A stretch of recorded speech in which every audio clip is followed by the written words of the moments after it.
La noche del 25 de diciembre de 1642, mientras Inglaterra ardía en plena guerra civil, nació un niño al que nadie apostaba una sola esperanza.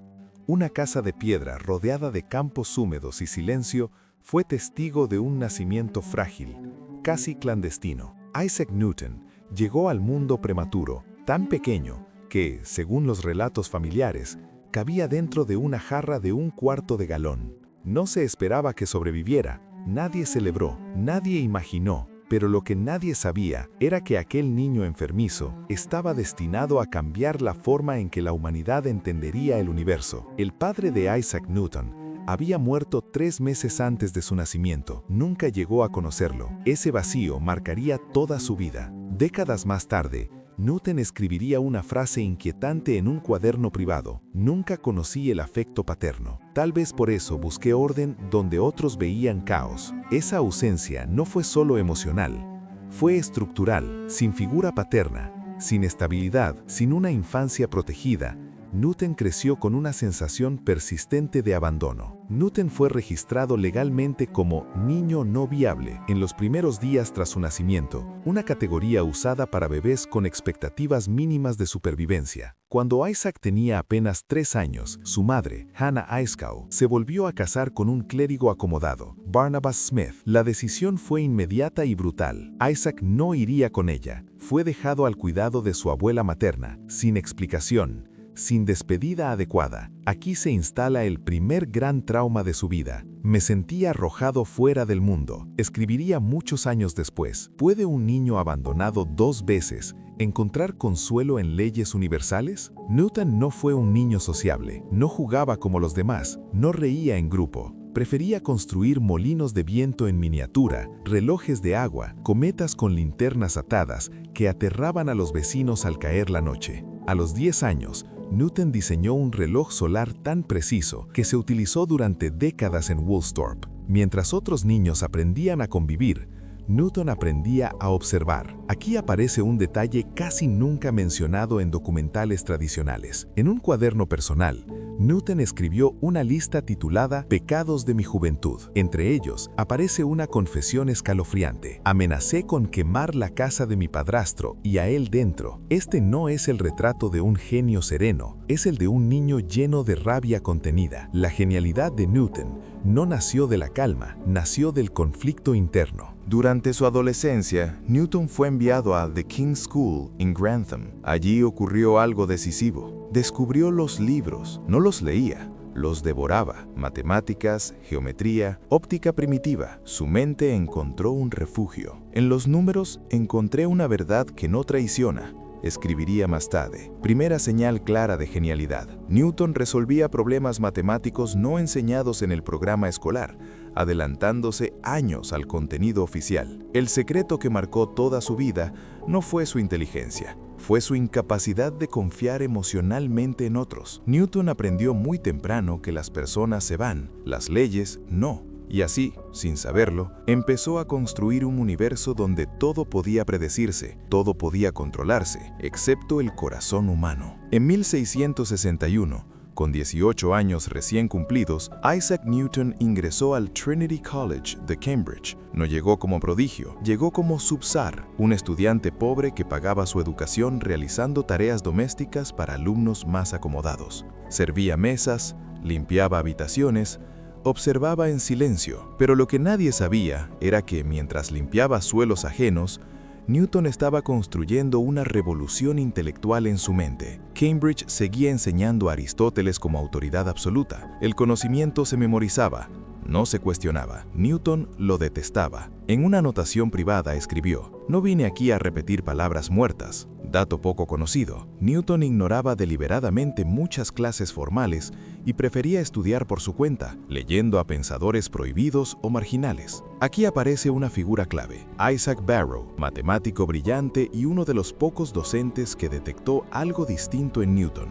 Barrow no lo entendía del todo, pero lo respetaba. Fue el primero en permitirle pensar libremente. "Este joven ve más lejos que nosotros", escribió Barrow en una carta privada. ¿Qué ocurre cuando un genio encuentra por primera vez a alguien que no intenta domarlo? Newton escribía sin parar, probaba ideas, las descartaba, las reescribía. Nada se publicaba, nadie aplaudía. Durante estos años, Newton desarrolló versiones preliminares del cálculo, pero no se atrevió a mostrarlas. Su miedo no era al error, era al rechazo. Newton comenzó a desarrollar una forma radical de pensar, no aceptar nada sin demostración propia. Así nacía su método: observación, abstracción, prueba mental, reformulación. Si he visto más lejos, es porque me sostuve sobre mis propios pensamientos. Esta frase, famosa siglos después, nació aquí, en silencio. En 1665, una amenaza inesperada golpeó Inglaterra, la Gran Peste. Cambridge cerró sus puertas. Newton fue obligado a regresar a Woolsthorpe. Parecía un retroceso. Fue el inicio de algo sin precedentes. Pero el destino tenía otros planes. Aislado, sin maestros, sin compañeros,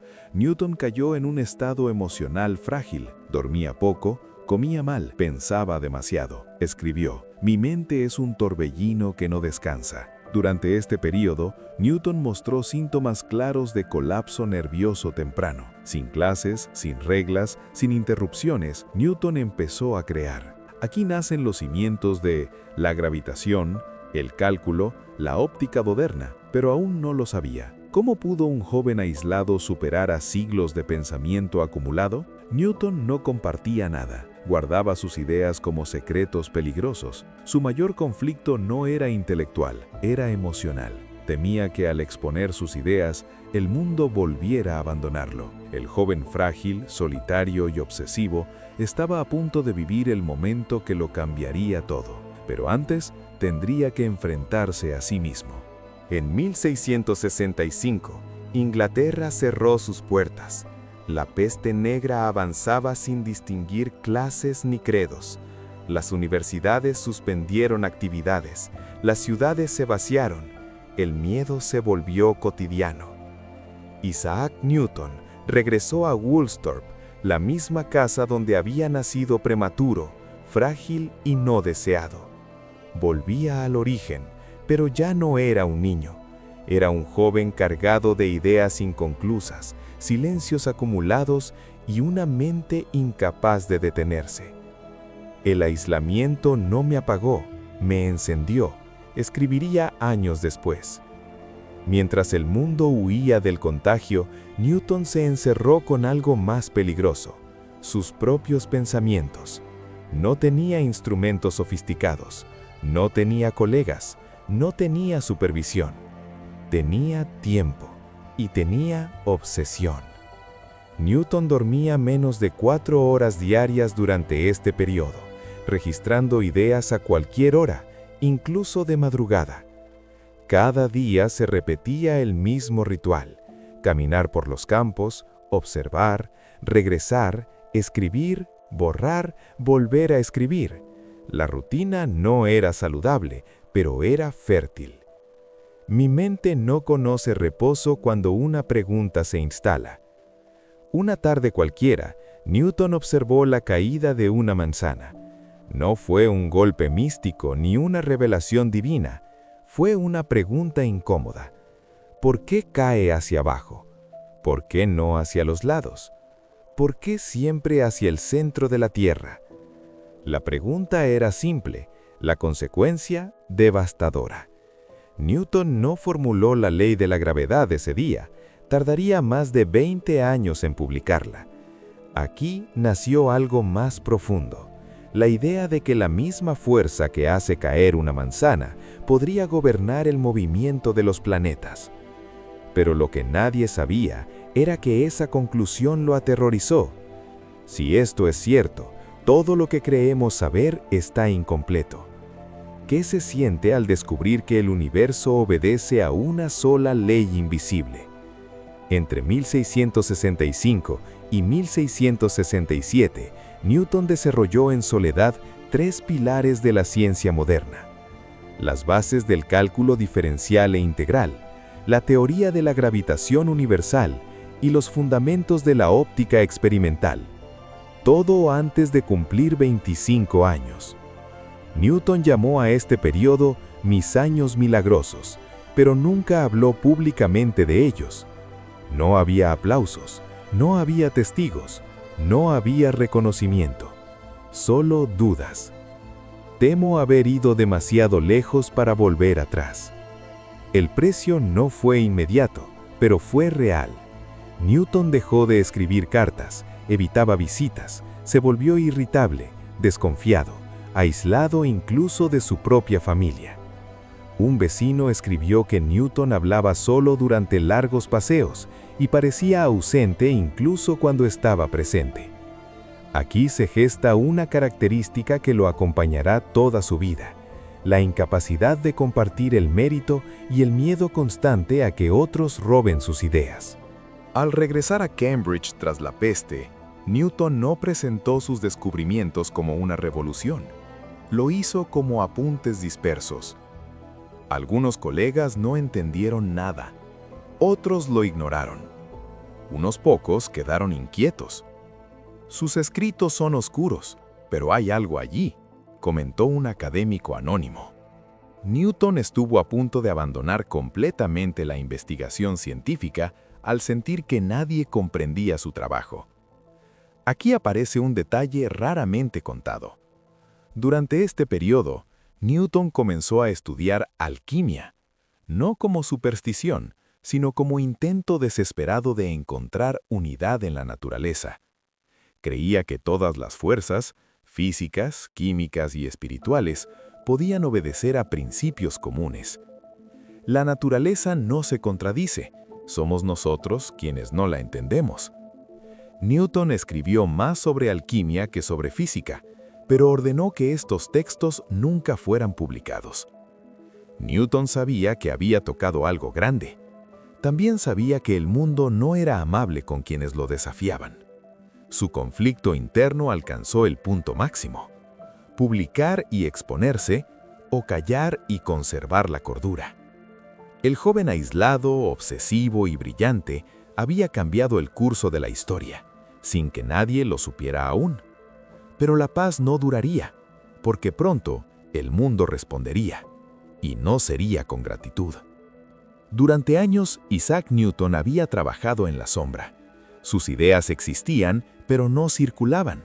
Sus descubrimientos eran reales, pero no públicos. Ese equilibrio precario se rompió cuando fue elegido miembro de la Royal Society de Londres en 1672. A partir de ese momento, Newton dejó de ser invisible, y con la visibilidad llegaron los enemigos. Newton presentó ante la Royal Society su trabajo sobre la naturaleza de la luz. Defendía una idea revolucionaria: la luz blanca no era pura, sino una mezcla de colores. Era correcto, pero no era bienvenido. El primero en atacarlo fue Robert Hooke, un científico brillante, influyente y profundamente inseguro. Hooke acusó a Newton de exagerar resultados, apropiarse de ideas ajenas y no entender completamente lo que afirmaba. Newton quedó devastado. «Nunca antes había sentido tal desprecio», escribió. Newton estuvo a punto de retirar completamente su artículo y abandonar la Royal Society tras estas críticas. Las críticas no activaron en Newton una defensa pública. Activaron algo peor: paranoia. Comenzó a creer que todos querían robarle, que todos lo observaban, que todos conspiraban. Se encerró durante meses. Dejó de escribir a colegas. Dejó de asistir a reuniones. Testimonio contemporáneo. Un miembro de la Royal Society escribió que Newton desapareció del mundo académico como si hubiera enfermado del espíritu. ¿Qué ocurre cuando el genio no sabe defenderse emocionalmente del conflicto? La rivalidad con Hooke no era solo científica, era personal. Hooke era carismático, sociable, verbal. Newton era introvertido, obsesivo, silencioso. Cada carta de Hooke era leída por Newton como un ataque. Cada objeción como una humillación. Hooke me ha perseguido con su sombra, anotó Newton. Newton evitó publicar trabajos importantes solo para no darle munición a Hooke. En 1679, Hooke murió. Uno pensaría que la tensión desaparecería.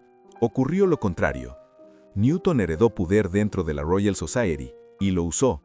Eliminó referencias a Hooke, minimizó sus contribuciones, reescribió la historia científica. Este no es un detalle menor. Newton ordenó retirar el retrato de Hooke de la Royal Society. Hoy no se conserva ninguno con certeza. Aquí vemos al genio, oscurecido por el resentimiento. Cuando parecía que el pasado quedaba atrás, apareció un nuevo enemigo, Gottfried Wilhelm Leibniz. Ambos habían desarrollado el cálculo de forma independiente, pero el crédito solo podía ser uno. Newton acusó a Leibniz de plagio. Leibniz negó todo. La comunidad científica se dividió. Newton escribió informes anónimos defendiendo su propia prioridad mientras presidía la comisión que juzgaba el caso. Un conflicto ético monumental. La verdad debe prevalecer, incluso si yo debo imponerla, escribió. Entre 1692 y 1693, Newton sufrió una crisis nerviosa severa, insomnio extremo, ideas delirantes, desconfianza total. Escribió cartas acusando a amigos de traición. Creyó ser perseguido. Temió perder la razón. Algunos historiadores creen que Newton sufrió intoxicación por mercurio, producto de sus experimentos alquímicos. Durante meses, Newton no trabajó, no escribió, no investigó. El hombre que había descifrado el cosmos estuvo a punto de perderse a sí mismo. Newton sobrevivió, pero ya no era el mismo. Había ganado batallas intelectuales y perdido paz interior. La cima estaba cerca, pero el precio sería alto. A finales del siglo XVII, el nombre de Isaac Newton ya no podía ignorarse. Sus ideas habían sobrevivido a la crítica, a la burla y al silencio. Lentamente, el mundo académico comenzó a ceder. En 1687 se publicó Philosophiae Naturalis Principia Mathematica, una obra que cambiaría para siempre la ciencia. En ella Newton expuso las leyes del movimiento y la gravitación universal, con una claridad matemática jamás vista. El libro no fue un éxito inmediato. Era denso, difícil, implacable. Pero quienes lo entendieron supieron que estaban ante algo definitivo. Con el tiempo, el impacto fue irreversible. Astrónomos, ingenieros y navegantes comenzaron a comprobar que el universo funcionaba exactamente como Newton había descrito. Durante más de 200 años, las leyes de Newton fueron consideradas la explicación definitiva del cosmos, sin correcciones sustanciales. La naturaleza se muestra sencilla cuando se la comprende, escribió. Newton había logrado lo que pocos humanos en la historia, convertir el caos del mundo en ecuaciones. El reconocimiento institucional llegó con fuerza. Newton asumió primero como director de la Casa de la Moneda Británica, un cargo de enorme responsabilidad administrativa y política. Solo después fue nombrado presidente de la Royal Society. Ya no era el joven ignorado, ahora era autoridad absoluta. En la Casa de la Moneda, Newton persiguió falsificadores con una dureza implacable, enviando a varios a la horca. Aquí aparece una paradoja inquietante. El hombre que había descubierto las leyes del universo se volvió inflexible con las leyes humanas. El poder no trajo paz. Newton no se casó, no tuvo hijos, no cultivó amistades duraderas. Vivía rodeado de respeto, pero emocionalmente aislado. Un colega escribió que Newton era venerado en público, pero temido en privado. ¿Puede alguien que nunca aprendió a amar disfrutar realmente del triunfo? A pesar del reconocimiento, Newton seguía obsesionado con viejas disputas. No perdonó a Hooke, no olvidó a Leibniz, no bajó la guardia. Dormía mal, comía poco, trabajaba sin descanso. Mi mente no conoce descanso, incluso cuando el mundo me celebra. Newton revisaba constantemente ediciones de sus propios libros, buscando errores inexistentes. El éxito no lo calmó, lo intensificó. Para la sociedad, Newton era un sabio intocable, casi mítico. Para sí mismo, seguía siendo el niño abandonado de Woolsthorpe. Nunca habló públicamente de su madre, nunca habló de su infancia, nunca habló de sus miedos. La ciencia fue su refugio, el control, su defensa. En una carta escrita en sus últimos años, Newton dejó una frase reveladora. No sé cómo me ve el mundo, pero yo me veo como un niño jugando en la orilla del mar, mientras el gran océano de la verdad permanece inexplorado. Esta no es arrogancia, es conciencia del límite humano. Newton alcanzó la cima del conocimiento, pero el precio fue una vida sin intimidad emocional. Había ganado la inmortalidad intelectual, había perdido la simplicidad del afecto. La historia lo celebró, pero su vida quedó incompleta. En sus últimos años, Isaac Newton ya no era el joven obsesivo que caminaba por los campos de Woolsthorpe, ni el académico inseguro de Cambridge. Era una institución viviente. Vivía en Londres, rodeado de honores, títulos y respeto público. Había sido nombrado caballero por la corona británica en 1705. Desde entonces, era Sir Isaac Newton. Pero su vida cotidiana seguía siendo austera, casi monástica. Se levantaba temprano, comía poco, leía y releía sus propios textos. Supervisaba asuntos administrativos con precisión obsesiva. El orden es el único refugio contra la confusión del mundo. Lejos de retirarse, Newton continuó trabajando hasta casi el final de su vida. Sin embargo, sus intereses se desplazaron. Dedicó miles de páginas a cronologías bíblicas, interpretación del libro de Daniel, estudios teológicos y proféticos. Newton creía que el fin del mundo no ocurriría antes del año 2060, según sus cálculos bíblicos. Este detalle desconcierta a muchos, pero revela algo profundo. Newton nunca dejó de buscar orden universal, incluso fuera de la ciencia. Dios es un geómetra, escribió.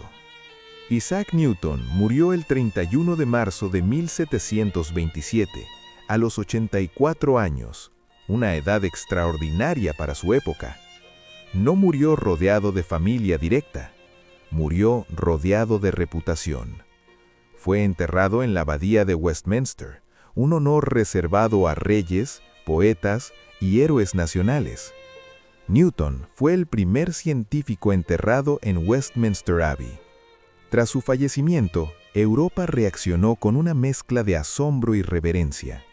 Filósofos naturales, astrónomos y matemáticos coincidían en algo: la ciencia había cambiado de forma irreversible. Las universidades comenzaron a enseñar el mundo según Newton. Los libros de texto adoptaron sus leyes como fundamento. La física se volvió predictiva, no especulativa. Antes de Newton, conjeturábamos. Después de Newton, calculamos. Los efectos concretos de su legado fueron inmediatos y duraderos. La navegación oceánica se volvió más precisa. La ingeniería moderna se volvió posible. La astronomía dejó de ser descriptiva y pasó a ser matemática. El concepto de ley natural universal se consolidó. Durante más de 2 siglos, todo movimiento, desde una bala de cañón hasta un planeta, se explicaba con sus ecuaciones. Incluso cuando siglos después surgieron nuevas teorías, estas no destruyeron a Newton, lo contuvieron. La relatividad no invalida a Newton, la incluye como caso límite. Científicos de todos los tiempos dialogaron con Newton, directa o indirectamente.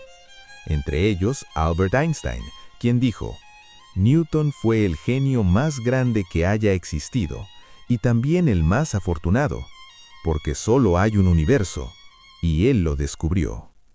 Esta frase no es exageración. Newton no explicó una parte del mundo, explicó su estructura básica. Hoy, cada puente, cada satélite, cada motor, cada simulación física, aún respira Newton. Aunque la ciencia haya avanzado, su método, observar, formular, demostrar, sigue siendo la base del conocimiento moderno. Pero hay algo más profundo. Newton nos enseñó que el universo no es caprichoso. La naturaleza obedece leyes. La razón humana puede descubrirlas. Con la vida de Isaac Newton ganamos comprensión del cosmos, dominio de la naturaleza, el lenguaje matemático del mundo. Pero también perdimos algo. Perdimos a un hombre que nunca pudo amar con libertad, a un niño que nunca superó el abandono, a una mente brillante que encontró orden, pero no consuelo.